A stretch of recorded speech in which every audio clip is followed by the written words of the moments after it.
Bismillah, alhamdulillah, wassalatu wassalamu ala rasulillah ba'du. Di pertemuan dan kesempatan yang singkat ini dan berbahagia ini saya akan membahas ringkas saja tentang bagaimana membaca huruf-huruf mutaqatti'ah, al-huruful mutaqatti'ah, yaitu huruf-huruf yang kita temukan di beberapa surat Al-Quran untuk memulai sebuah surat. Di antaranya Al-Baqarah dan seterusnya nanti, kemudian Maryam, juga contoh-contoh lain. Baik, di sini misalnya kita temukan beberapa, kita bahas bagaimana cara membaca tiap huruf. Nanti disebutkan dengan ada lambang-lambangnya, ada kode-kodenya, itu menunjukkan bahwa huruf tersebut ada cara dan tata cara baca tersendiri. Tafadhal, nabda. Di sini misalnya nun dan qaf, sad, ada kodenya di atas seperti ada atapnya atau kayak topi miring.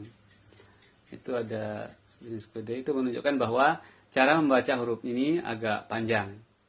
Kemudian pada kata huruf ta, kemudian ada ha, itu tidak ada di tempat lain atau di mushaf lain diberi kode dengan sejenis baris tapi menghadap atas bawah seperti alif kecil. Kemudian di ta, sin, kemudian juga ada kode seperti yang lainnya. Kemudian ha. Nah, kemudian di bawahnya baris ketiga ada alif lam mim, alif lam ra. Nah, cara membacanya sendiri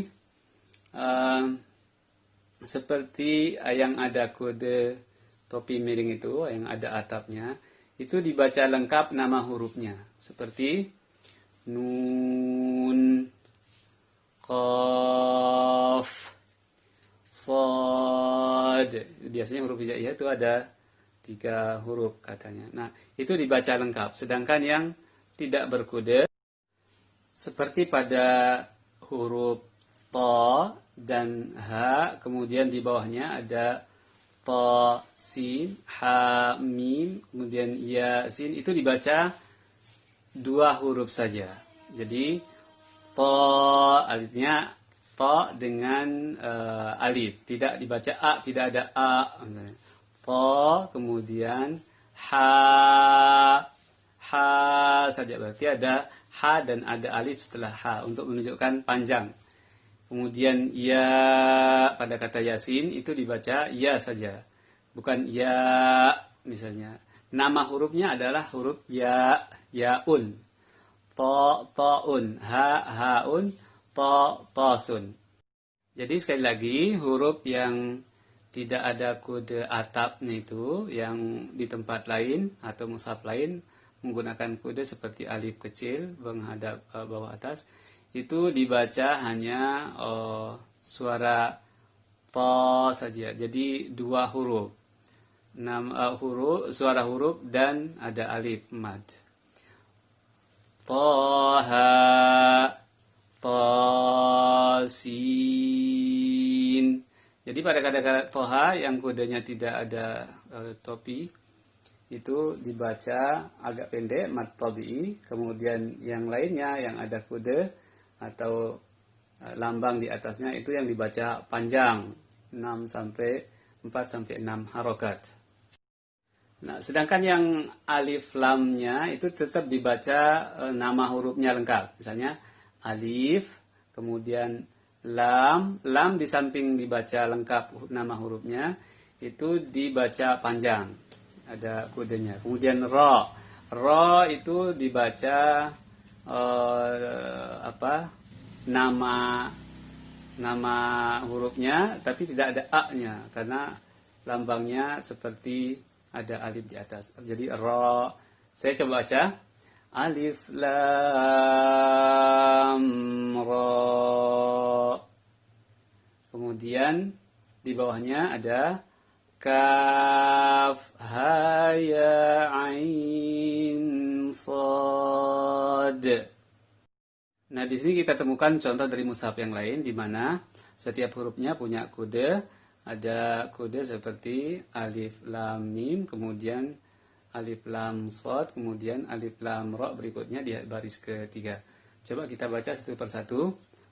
A'udzubillahi minasyaitonirrajim. Misalnya mulai dari basmalah ta'awuz kemudian basmalah. Bismillahirrahmanirrahim. Alif lam mim. Kemudian yang kedua, alif lam mim sad. Kemudian yang ketiga, alif lam ra. Jadi seperti itu. Jadi huruf yang ada kode di atasnya itu dibaca penuh, nama hurufnya juga dibaca panjang. Seperti alif lam, nama hurufnya lam, kemudian mim dibaca panjang dan dibaca lengkap nama hurufnya. Sedangkan alif dibaca nama hurufnya lengkap tapi pendek, alif. Kemudian di bawahnya pada surat Maryam, pembukaan surat Maryam, kaf ha ya ain sad.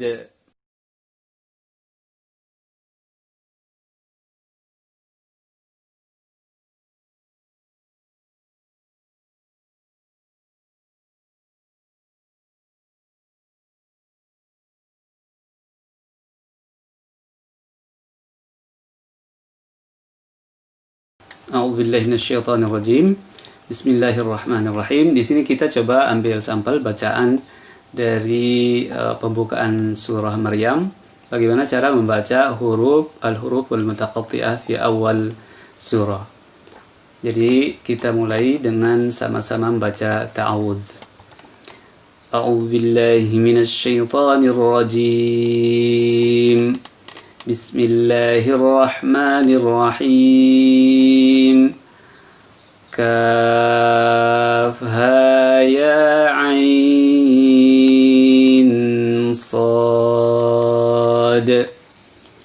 Dzikru rahmati rabbika 'abdahu Zakariya idh nada rabbahu nidaan khafiyya.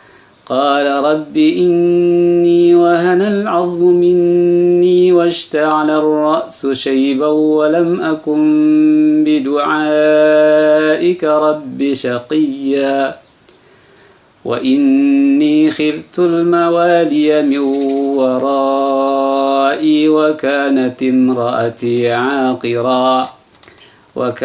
امرأتي عاقرا فهب لي من لدنك وليا يرثني ويرث من آل يعقوب واجعله ربي رضيا يا زكريا إنا نبشرك بغلام اسمه يحيى لم نجعل له من قبل سميا قال رب أنا يكون لي غلام وكانت امرأتي عاقرا وقد بلغت من الكبر عتيا قال كذلك قال ربك هو علي هين قال كذلك قال ربك هو علي هين وقد خلقتك من قبل ولم تك شيئا قال رب اجعل لي آية قال آيتك ألا تكلم الناس 3 ليال سويا فخرج على قومه من المحراب فأوحى إليهم أن سبحوا بكرة وعشيا. Tolong diperhatikan pada ayat ke-7, pada ayat atau kata-kata yang mengatakan ya Zakaria inna nubashiruka bi ghulamin ismuhu Yahya. Jadi pada kata-kata ghulam itu tanwin. Ghulam itu ada tanwin pada kata ghulamin. Suara min. Itu tanwin. Sama dengan nun sukun. Jadi Tanwin itu sebenarnya sama dengan nun sukun. Nah, karena sukun pada hakikatnya adalah huruf sukun tanwin itu, kemudian ada alif setelahnya atau alif hamzah ya, hamzah wasal, kemudian ada huruf setelahnya sin juga berbaris sukun, maka tanwin itu diganti cara bacanya dengan baca nun, bacaan nun. Dia berubah fungsi seperti ada lambang nun tapi hanya suaranya saja. Bagaimana membacanya? Bi ghulamin ismuhu. Aslinya adalah ghulamin. Ghulamin ada tanwin tapi tidak ada lambang nunnya. Ada suara tanwin tapi tidak ada lambang nun. Nah, untuk agar bacaan kita selamat, tepat, benar, maka tanwin itu diganti dengan lambang atau suara nun. Bi ghulamin ismuhu. Jadi tidak ada nun di sana tapi dilafalkan menjadi lafal nun. Untuk apa? Untuk menghindari dua huruf sukun yang berturut-turut. Saya baca, ulangi ayatnya lengkap. Ya Zakaria inna nubashiruka bi ghulamin ismuhu Yahya lam naj'al lahu min qablu samiyya. Jadi seperti itu. Hal seperti ini ada beberapa kasus di beberapa ayat dan surat yang berbeda. Itu biasanya ada di mushaf yang lain atau Al-Quran yang lain, ada tanda nun kecil di bawahnya. Itu diberi tanda untuk menghindari kesalahan dalam bacaan. Tapi dalam mushaf seperti ini itu tidak ada. Tetap hukumnya atau cara bacanya seperti itu. Tanwin diganti dengan nun. Karena dalam kaidah nahwu atau ilmu tajwid bahwa tanwin adalah nun yang tidak dilambangkan. Demikian, semoga ada manfaatnya. Billahi taufiq wal hidayah. Wassalamualaikum warahmatullahi wabarakatuh. Illa liqa fil muhadaratil qadimah insyaallah.